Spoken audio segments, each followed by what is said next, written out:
to touch on something you talked about in the panel, but the language you have to deal with as doggers, and the two of you, having done genre television, have had to say some mouthfuls. Actually, what's the dumbest thing you've ever had to say? Well, you're all enjoying I know exactly what that one is. Cool. Oh, I had to say, there was an episode in the first season of Stargate where and I tried desperately to get out of it, where I had to talk to this bad guy girl, and I had to say to her, because I was telling it for the audience's benefit, but never in the history of television has anyone ever had to say, "You're like a queen bee." I was describing how they're birthed, and it was the most awful thing to this day I've ever had to say. You do it so convincingly. Oh, you know what? See, It was weird. I felt like a queen bee then. Yeah. Erica? You know what? I have a whole list of strange things that I actually can't have anything that's coming to the forefront, but I would say that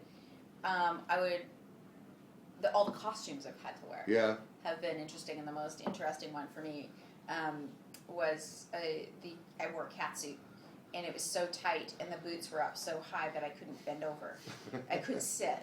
So they built a platform for me to rest against, and I had to rest, and then so. But you had the writing for your character was so much fun. It was so fun. She got to just spout off all this great stuff. That's what I loved about her. She was so out there that nothing felt like really crazy. It was like, okay, and I guess Lois would do it. I guess she would do it. I ended up as a stormtrooper into this and that, and so it was actually quite fun and refreshing to be that character that comes in at the end of the scene and goes, but I'm like it was fun. What's the strangest thing you've had to do on Vampire?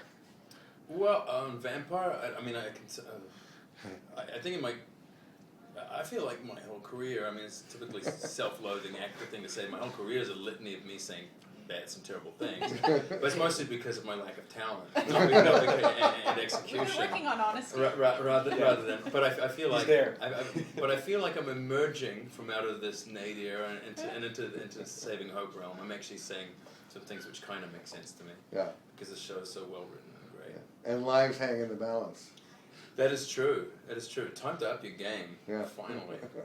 Michael, I have to ask, playing a dead guy who nobody can see, it must be a really uniquely isolating experience in that you can relate to them, but no one relates to you. Well, I just want to clarify. He's not dead.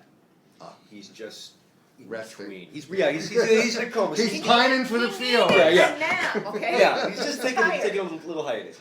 And actually, what's been actually funny, and these guys have had to listen to me go on about it, because I've said to Erica since the beginning, I really enjoy doing the flashbacks with you. Why? Because I actually get to interact as a human being with another human being. And I thought it was kind of cool at first, because it is kind of a very cool kind of character to be sort of wandering around and sort of observing from afar.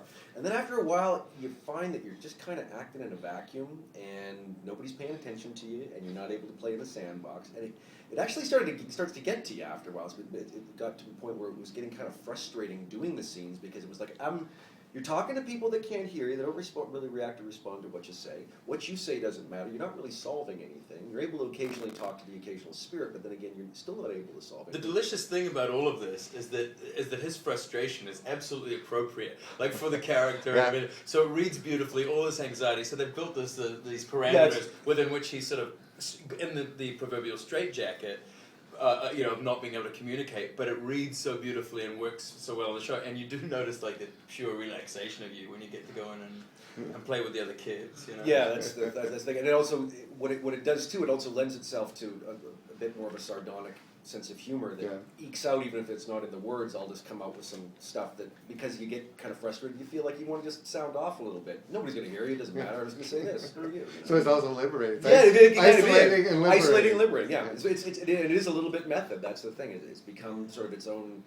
It's getting into my bones a little bit, which I'm a little bit kind of going, I don't like that too much. But it's effective that way too. Now the other side of it is relating to him and not relating to him. Like, do you have trouble ever sort of looking through him and continuing on your stuff? Yes. We've had a lot of moments where it's hard to pull it together because you're so focused and you're in some sense of some form of grief. That's my character's always in some form of grief, and then all of a sudden I'll be doing something and then it's like, he just kind of pops up there, and he's like right there. Alex. We did one where I was, poor thing, I was like half an inch from her face because I wanted to be hidden beside her, and I'm looking right at her like this. That close away. The Bergman shot. And I'm talking to her. Yes. And she's Alex, supposed to Bergman pretend. shot. Listen to me. It was like that. And The camera's over there, and she just could not keep it together. And I don't blame her at all. So hard. It's a test. Yeah. One more thing I have to ask you, you mentioned the prosthetics and been on a few sets and seen how real these things are now. Did you ever get just like totally grossed out? Only when I watch it. Because when we're doing it, you know what it is. But when I watch it on television, even having been doing it, then when I see it, I go, I still, like, the first surgery we did, I watched it the other day, and I was going, when the suturing was happening, I was like, kind of like... There's something also, too, there's a mastery that happens in the soundscape that's really sort of undervalued, I think, a lot, and not spoken about nearly enough, is that when you add those sounds of,